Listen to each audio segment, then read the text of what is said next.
Moderator for this evening.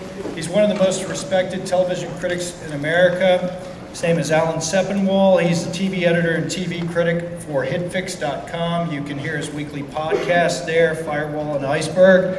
Ladies and gentlemen, please welcome Mr. Alan Sepinwall.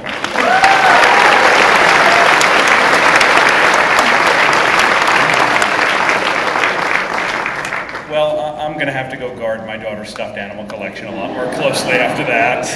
Please welcome our panelists. First, she plays Ryan's controlling, uptight sister, Kristen, Doreen Brown.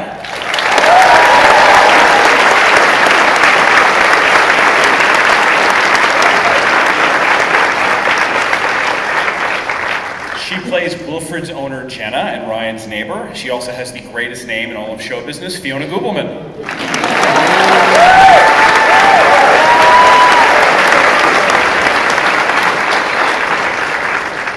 He helped create the character of Wilfred in Australia and still plays him to this day, Jason Gamm.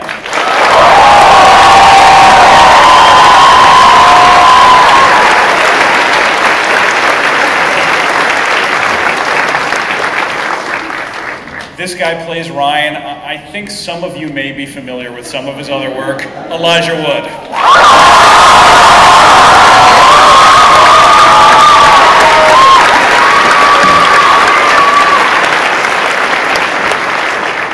The executive producer and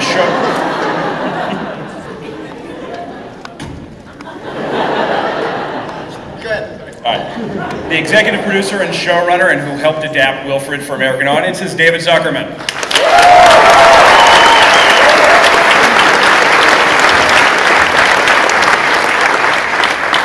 And finally, the series director. He directed 10 out of this first season's 13 episodes, Randall Einhorn.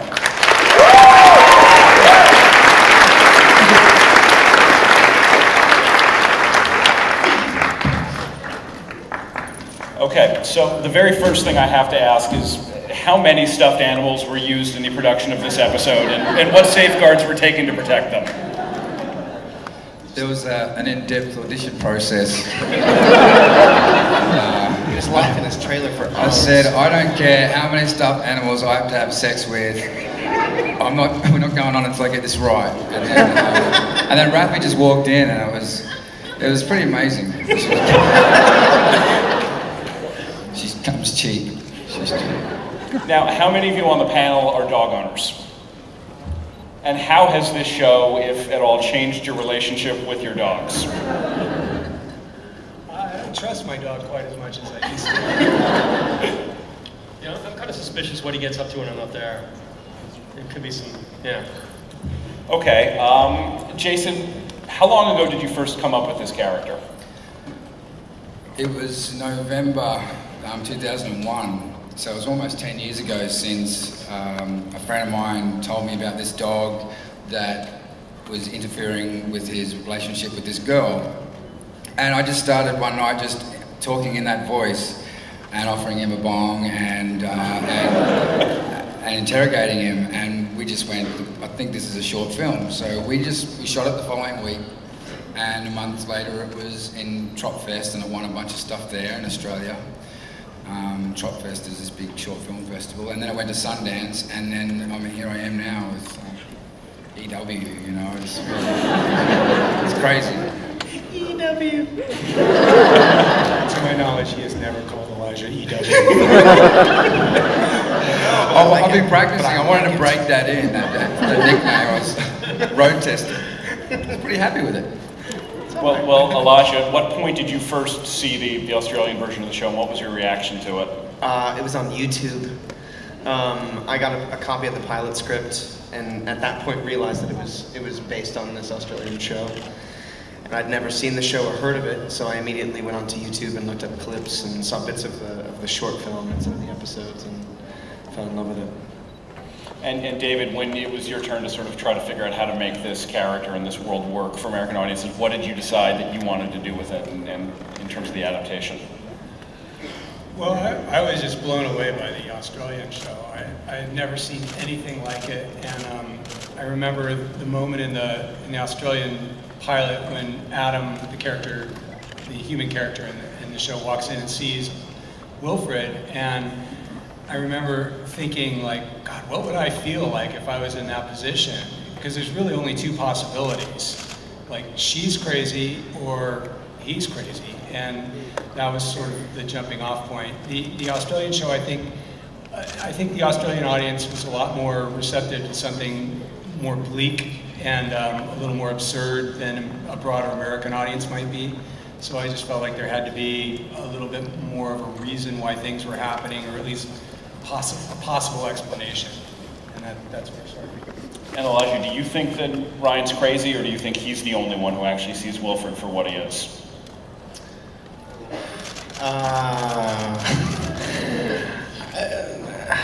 I think Ryan is troubled.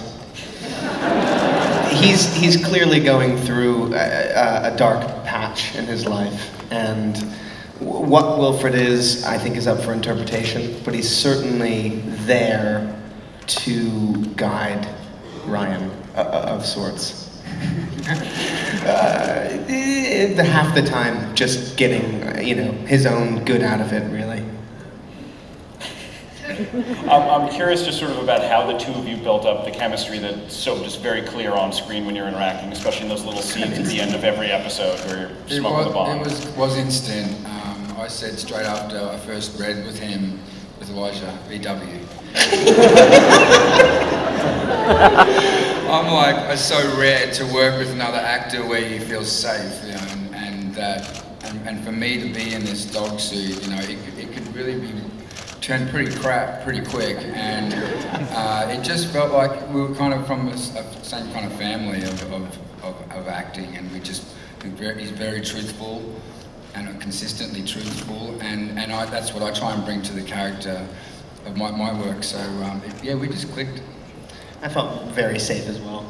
I mean, for me, this was jumping into a world of comedy that I'd never done before. So to work with Jason, and a vast majority of the work for both of us is with the two of us. And so, in any of those scenarios, that would have, we're doing all sorts of bizarre, strange things. My character has to react to all sorts of bizarre, strange things.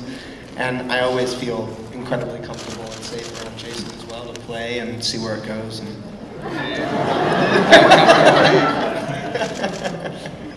Dorian and Fiona, I'm wondering what it's like when the two of you have to play scenes opposite Wilfred and Jason is doing all the things he's doing and you have to react to him as if he's just a dog. Is that ever difficult? At first, when we met in the audition, it was definitely hard to keep a straight face. We were cracking up, and as it goes on, it's definitely difficult just because you want to laugh because they're so silly and it's fun to play off each other. But I don't know, I just try to remember how I would interact with my pets, and I try to bring that and just keep focused on that and try to tune Jason out, but that can be very difficult sometimes. What's the worst you've ever had to break during one of these things? The worst what? Where he just sort of broke you down and you couldn't keep the straight face. Let's see. Well, I honestly, the hardest part was in the first episode when he kept saying ball, ball, ball, ball, ball, ball, ball, ball. Like, he just would not stop, and so that was definitely, I think, the hardest. And Dorian, I know you haven't had quite as much time opposite Wilfred, but you've had some. Ignore Jason. In life. But in life as well. But I really did ignore him, and so I missed all of the performance, and I literally sit back and I'm like, this is amazing. So I'm emailing, and I sent a Twitter to somebody else actually, because I don't know how to use Twitter and I'm on it, and I was like, Jason, you are a genius, blah, blah, blah, blah. He's like, I think you meant to send this to Jason. but I mean, I'm watching it for the first time, and it's because I didn't watch him in real life, so I'm enjoying it just like everybody else is.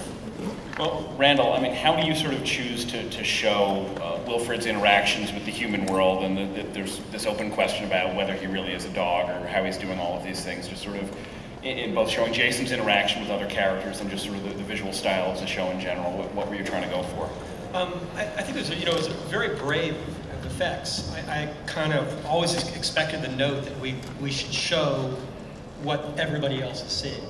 And for effects, never thought about that. We wanted to stay true to the idea that this show is we see everything through Ryan's point of view. And while it's Ryan's point of view, it's often motivated by Wilfred. Wilfred has his own agenda, and he has his own, and he has his agenda for Ryan's good. But I thought it was always a really interesting choice, and it's kind of very bold to not want to explain to the viewer that, hey, this is what everybody else sees. So I think when we see Wilfred interacting with the rest of the world, it's really nice that it's done in such a subtle way, because quite often you're forced to explain things more than you like, and I think we've gone for a smarter show, and yeah. Okay, I imagine we're going to open up to audience questions in a minute, so if everybody who has them wants to line up. David, I'm wondering, there are times when Wilfred is very much human and times when he's just entirely a dog. He can't resist chasing after the motorcycle. Things like that. How do you decide what the rules are in terms of what his behavior is going to be? Are there rules? There are rules. One of the things that I learned, probably the most valuable experience I learned from Family Guy is sometimes you have to sacrifice logic for comedy,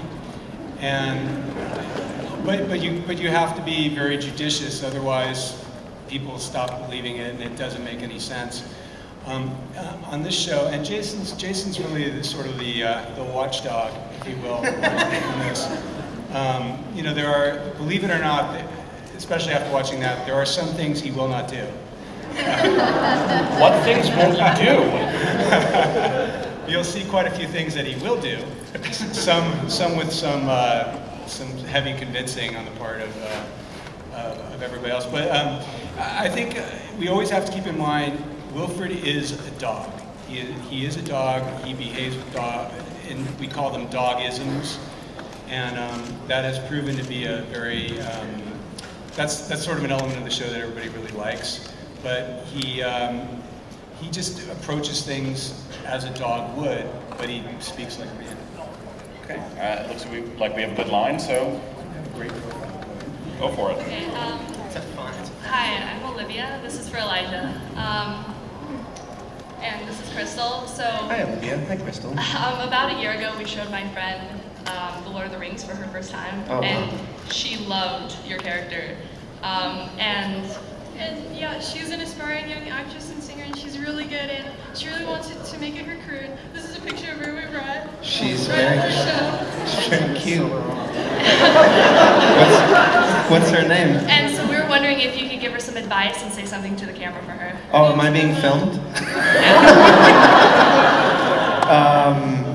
No, yeah, right? Advice, I just saw Mario and Luigi, I was distracted, sorry. Oh, good, mustaches as well. Axel, are you both female? Well done, I love that. Anything goes at Comic-Con. Can I just for a second say one thing before I get to this advice? We have these little placards in front of us which tell us our name, the time so we can keep mind of the fucking time. And it says, I just found this funny, if you don't mind me sharing. Welcome to Comic-Con. Please be aware that many members of your audience may be under 18 years of age. So I think that's basically for us to refrain from cursing. But you guys aren't fucking kids.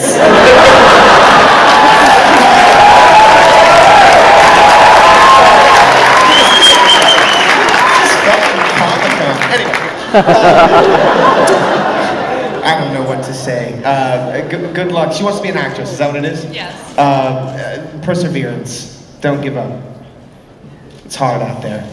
Thank you. It's cold out there. Sorry?